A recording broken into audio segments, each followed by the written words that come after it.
June hurriedly got ready for work.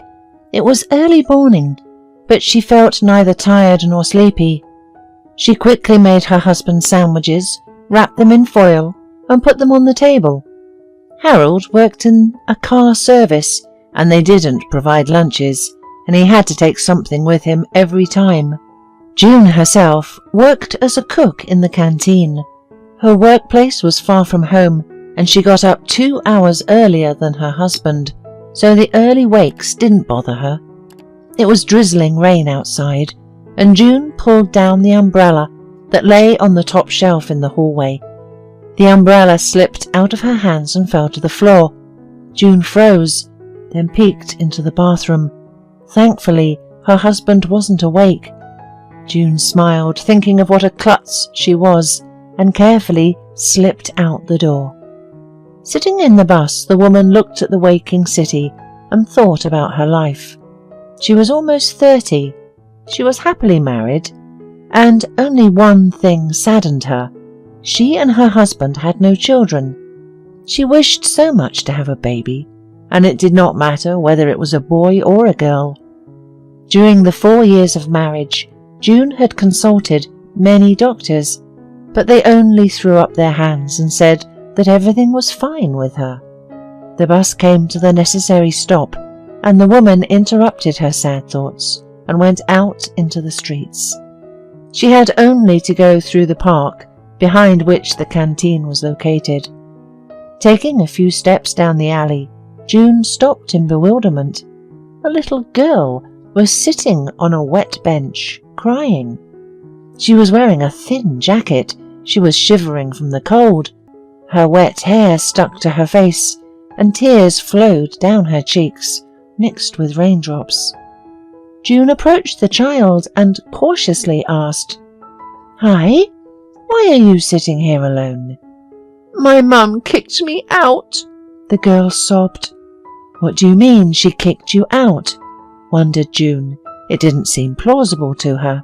Surely nobody could throw their own child out in the rain. "She was asleep and I wanted to eat. I woke her up and that was it. My mother screamed and threw me out. I slept under the stairs first and then I came here." "And what's your name?" "Kayla," answered the girl. "What am I supposed to do with you, Kayla?" June thought, then glanced at her watch. "All right, let's go. Where do you live? Is it far from here?" "No, it's not far." The girl waved her hand vaguely.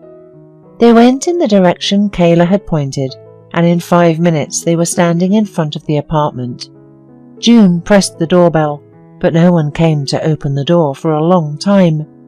But at last the door was opened by a sleepy woman in a dirty, stretched-out robe. Her long, unwashed, unbrushed hair was framing her wrinkled, swollen face. She looked at June with surprise, then turned a blank stare at Kayla, and without understanding anything, stepped aside, inviting June in. June crossed the threshold in silence. There was an unimaginable smell in the apartment that immediately made June feel nauseous. There were rags and bottles on the dirty floor, and a layer of dust on the sideboard indicated that no one had cleaned the place in a long time. Confused, June looked around and noticed a picture on the sideboard. To her great surprise, she realized she had seen it before. The same picture had been in her husband's photo album, only it had been cropped unevenly, and only her husband was in the remaining fragment. But on this photo there was a young, beautiful woman standing next to Harold, and June hardly recognized the owner of the apartment in her. June turned around and looked puzzled at this unkempt woman who was looking at her questioningly. June remembered why she was here and pulled herself together. "Your daughter sits in the park and cries, sleeps under the stairs in the entryway, and you do not care? Aren't you ashamed? How is it possible to act like this with a little child?" "Don't tell me what to do," Go bring up your own kids and stay out of mine." The woman turned abruptly to her daughter. "Where have you been, you little brat? I'll show you how to disgrace your mother." The girl briskly scurried into the next room and closed the door behind her.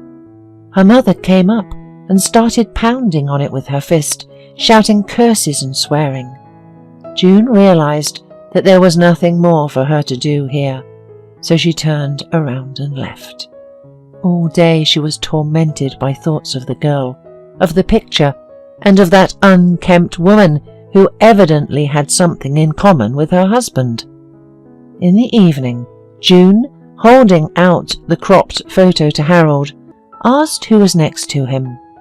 "I have told you once about Goldie. Well, she and I had been dating for a long time, and we were going to get married, but she met someone else and left me. A few days before we broke up, she found out she was pregnant, but she got rid of the pregnancy because of another man, despite all my persuasion. I left town to get over her. Then I met you, and we moved here together. As you can see, I have nothing to hide. But why do you ask?" "You know, a strange thing happened to me today," June answered, and told her husband about the girl and her mother. Harold listened carefully to his wife, then asked how old the girl was. June answered, and he thought, yes, she could be his daughter. June told Harold exactly where the girl and her mother were living and went to bed. She felt tired, broken down, and also had a bad headache. She hardly fell asleep, and when she awoke at 2:30 in the morning, she noticed that the light in the kitchen was on. Silently, she went over and peeked through the ajar door.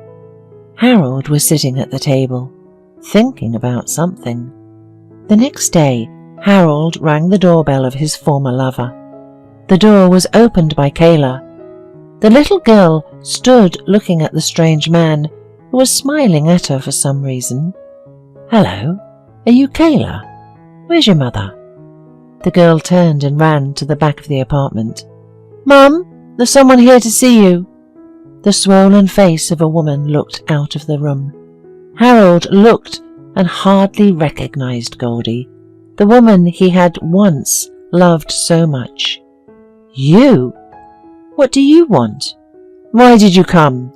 "Nobody called you here," she said with anger and surprise at the same time. Harold went into the apartment without waiting for an invitation, hardly breathing in the stinking air of these walls. "Goldie, I need to know the truth. Kayla, judging by her age, could be my daughter. Is that true?" The woman swayed with a hiccup and looked up at Harold. "Lend me some money, will you?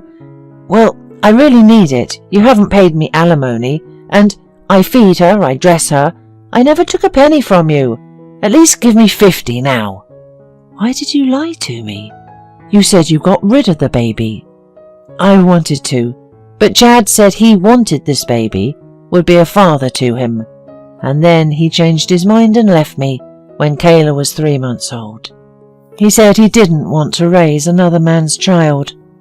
I tried to come back to you, but you left town.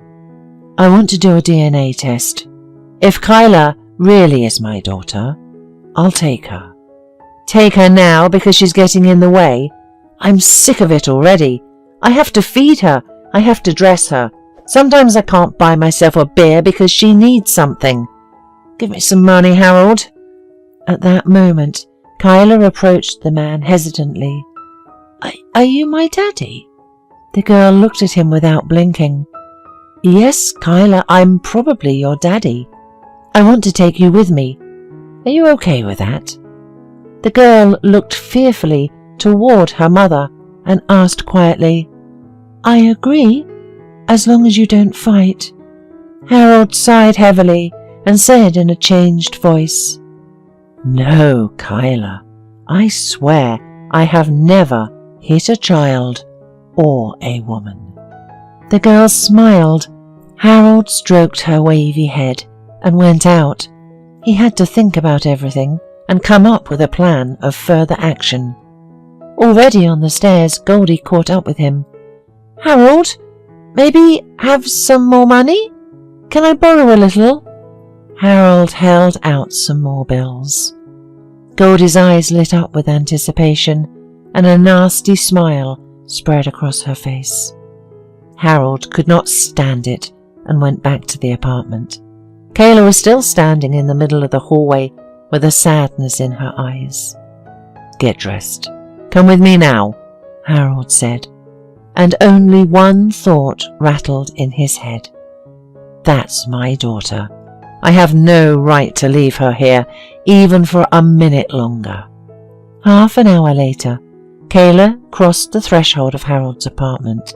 She immediately recognized the woman who had recently taken her home, and June stood looking at her, not believing it was all true. When the bathed and fed Kayla was playing in the room with the cat, June asked her husband, "Do you seriously believe you did the right thing? You don't know anything about her." "I'll find out soon enough. Of course I did the right thing. You saw her living there with Goldie. It's unbearable." June turned and went into the kitchen. She sat there crying, not even trying to contain her emotions.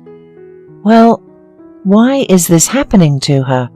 She really wanted children, but she couldn't have them. But she would have cherished her baby like the apple of her eye. Now they have Kyla. How is she going to treat her? What if she could not treat her properly like a mother?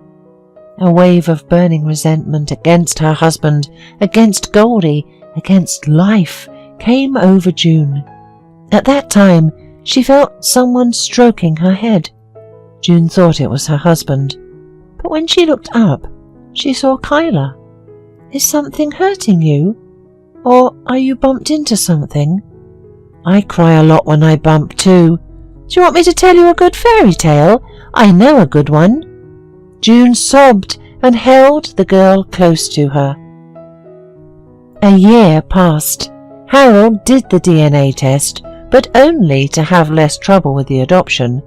The couple decided right away that in any case, regardless of the result, Kayla would stay with them and they would fight for her. June sincerely loved her adopted daughter.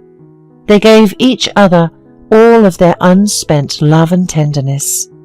Every day, Harold became more and more accustomed to the status of a father and that Kyla was his real daughter. And soon, the unexpected happened. Since the morning, June felt bad. She even wanted to stay home, but eventually she went to work. After working for a few hours, the woman felt very faint. And then she abruptly collapsed in the arms of her colleagues, who ran up. The faint was long-lasting, and when June woke up, she realized she was in the hospital. "What's the matter with me, doctor?" June had never fainted before, and the sudden malaise seriously frightened her. "We've done some tests. The picture will be clear very soon, but meanwhile, you'll have to stay with us. Your relatives will be here soon. They've been informed, don't worry." Soon after the doctor left, Harold and Kayla entered the room. The girl immediately rushed to June and bombarded her with questions about what was wrong with her. "Nothing, Kayla, it's all right. I just need to rest." At this time, the doctor returned. "Well, why didn't you tell me you were pregnant? You shouldn't joke with your health like that. The diagnosis is simple. You're pregnant, and there are no other problems in your body, so there is absolutely no reason to stay here." June sat up abruptly on the bed. "What? What did you say, doctor? Am I pregnant? Harold, what is he saying?" But it was true. June's dream had come true. She gave birth to a strong, healthy boy. Kayla helped her foster mother with everything. June could not even imagine how she would cope with everything herself, if it were not for her older daughter. And then little Camilla was born. There was no limit to Harold and June's joy. Now their family was big, friendly, and happy, and June was sure that this happiness had come to her house by one day, along with the poor little girl with the kind big soul.